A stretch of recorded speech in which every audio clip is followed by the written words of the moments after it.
Ukraine से एक बहुत बड़ी खबर सामने आ रही है। खबर यह है कि बखमूत के अंदर फास्फोरस बम का इस्तेमाल हुआ है। यूक्रेन की तरफ से रूस पर आरोप है, यूक्रेन के मोर्चों पर फास्फोरस बम से हमला किया गया है। फास्फोरस बम का इस्तेमाल प्रतिबंधित है।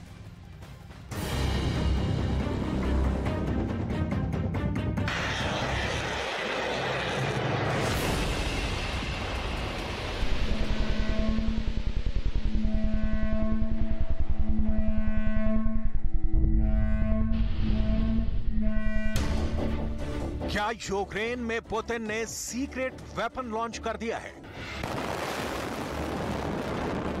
ऐसा हथियार जो धरती के ऊपर मौजूद हर चीज को खत्म कर देता है।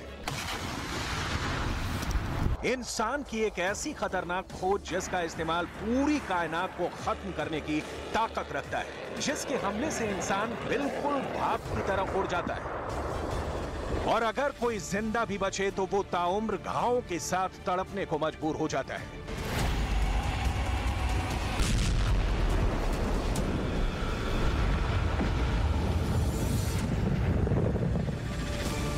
क्या है यूक्रेन में ये नया सीक्रेट वेपन जिसके इस्तेमाल का आरोप पुतिन पर लग रहा है?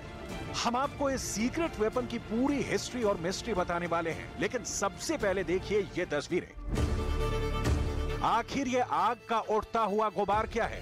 पहले आग का गुबार उड़ता है और फिर फव्वारे जैसी सफेद विकराल धाराएं फूट पड़ती हैं।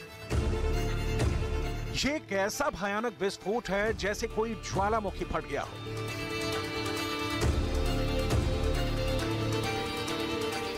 या जैसे एक साथ एक नहीं कई ज्वालामुखी फट गए हों।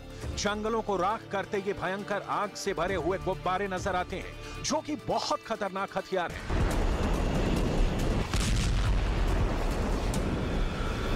ये आसमान से रिकॉर्ड की गई तस्वीरें हैं। ये आग की सुनामी जैसी मालूम होती है, जो सब कुछ जलाकर राख करने की क्षमता रखती है। दरअसल ये है phosphorus bomb, the secret weapon in Ukraine.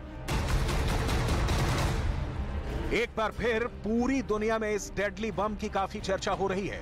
कई तरह की हेडलाइंस इस बम को लेकर पूरी दुनिया में छप रही हैं और दावा यह किया जा रहा है कि पुतिन यूक्रेन के अंदर इस डेडली वेपन का इस्तेमाल आम लोगों को मारने के लिए कर रहे हैं। हालांकि ये सिर्फ एक दावा है और इस दावे की कोई पुष्टि नहीं की जा सकती है, लेकिन ज़ेलेंस्की के मित्र देशों की तरफ से ये शोर बहुत जोर से उठा है कि यूक्रेन में फास्फोरस बम ने कहर ढा दिया है। यूक्रेन के अंदर बखमूत के पूर्व में चासीव यार में फास्फोरस बम के इस्तेमाल की सूचना मिली है। एक बहुत बड़े इंटरनेशनल मीडिया के रिपोर्ट्स ने यह दावा किया है कि चासीव यार में अचानक सफेद गोलों के अंगारे गिरे और जहां ये बम गिरे वहां पर घास का एक एक तिनका जलकर राख हो गया। सवाल ये उठ रहा है कि क्या बखमूत के आसपास जिस तरह से ज़ेलेंस्की और यूक्रेन की आर्मी ने घेराबंदी को सख्त करने की कोशिश की है और यूक्रेन की आर्मी को रसद और हथियार पहुंचाने की कोशिश की है, क्या उसे नाकाम करने के लिए फास्फोरस बम का इस्तेमाल किया गया है? ये अपने आप में एक बहुत बड़ा सवाल है। दरअसल फास्फोरस बम के इस्तेमाल पर अंतर्राष्ट्रीय रोक लगी है। संयुक्त राष्ट्र ने फास्फोरस बम के इस्तेमाल पर रोक लगाई है। अगर कोई देश फास्फोरस बम का इस्तेमाल करता है तो उस पर अंतर्राष्ट्रीय अदालत के तहत मुकदमा चल सकता है।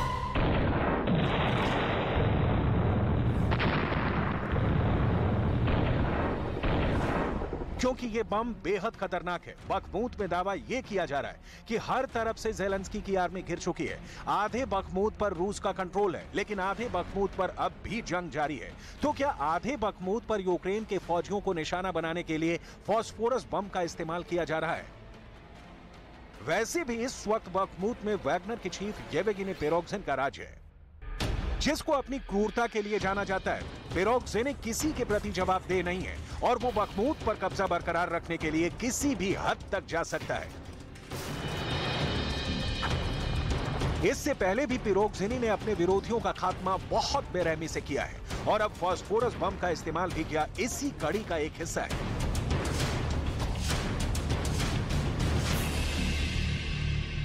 ज़ेलेंस्की के समर्थकों ने दावा किया था कि इससे पहले जब मारियोपोल के अज़ोवत्साल प्लांट में भी यूक्रेन के सैनिक बहुत बुरी तरह से घिर गए थे, तब भी रूस की आर्मी ने फास्फोरस बम का इस्तेमाल किया था। यानी बिल्कुल साफ है कि अगर ये आरोप सही है तो इसका मतलब यही है कि दूसरी बार रूस ने पहले यूक्रेन के सैनिकों को बुरी तरह घेरा, उन पर सफेद फास्फोरस बम बनाकर भयंकर मौत दी है। आखिर फास्फोरस बम इतना खतरनाक क्यों होता है? जैसा कि नाम से पता चलता है, ये सफेद फास्फोरस और रबर से बनता है। सफेद फास्फोरस एक मोम जैसा रासायनिक पदार्थ होता है जो अक्सर पीला या रंगहीन होता है, जिसमें लहसुन जैसी गंध आती है। सफेद फास्फोरस ऑक्सीजन के संपर्क में आने पर तुरंत जलने लगता है और ये हवा में जलकर बहुत जबरदस्त चमक पैदा करता है। रूस पर आरोप लगा था कि उसने खार्किव के अंदर भी फास्फोरस बम का इस्तेमाल किया था। आरोप ये था कि रूस ने उस वक्त खार्किव के अंदर 30 फास्फोरस बम दागे थे, वो भी तब जब वो हारने की कगार पर खड़ा था। इस बम का नाम था फैब 500। यूक्रेन की सेना ने तो यहां तक आरोप लगाया कि पुतिन की सेना ने खार्किव के अंदर एक रिहायशी इलाके में 500 किलो का फास्फोरस बम दाग दिया था। यूक्रेन का दावा है कि इस इलाके के लोगों की खुशकिस्मती थी कि 500 किलो का ये बम फटा नहीं। अगर ये बम फटता तो इसका विस्फोट इतना भयानक होता कि ये पूरे इलाके को तबाह और बर्बाद कर सकता था। आखिर क्या है ये भयंकर बम फैब 500? फैब 500 एक हाई एक्सप्लोसिव बम है। फैब 500 का वजन 500 किलोग्राम है। इसमें 300 किलो विस्फोटक भरे होते हैं। फैब 500 का इस्तेमाल किसी टारगेट को नस्तो नाबूद करने के लिए किया जाता है। फैब 500 के फटने के बाद 500 मीटर के दायरे में कुछ भी नहीं बचता। रूस पर पहले भी फास्फोरस बम के इस्तेमाल के आरोप लगते रहे हैं। 80 के दशक में रूस की सेना ने अफगानिस्तान के अंदर बड़े पैमाने पर इस बम का इस्तेमाल किया था। सीरिया के अंदर हुए गृह युद्ध में भी इसका इस्तेमाल किया गया था। ऐसा नहीं है कि अमेरिका इस मामले में एकदम पाक साफ है। अमेरिका पर भी फास्फोरस बम के इस्तेमाल करने के आरोप लग चुके हैं। ये फास्फोरस बमों के इस्तेमाल की ही एक तस्वीर है। ये तस्वीरें वियतनाम की हैं। वियतनाम में भी अमेरिका ने ऐसे ही फास्फोरस बम का इस्तेमाल किया था। इस खतरनाक फास्फोरस बम से बिल्कुल लाल लपटें उठती हैं। खतरनाक आग का गुबार उठता है।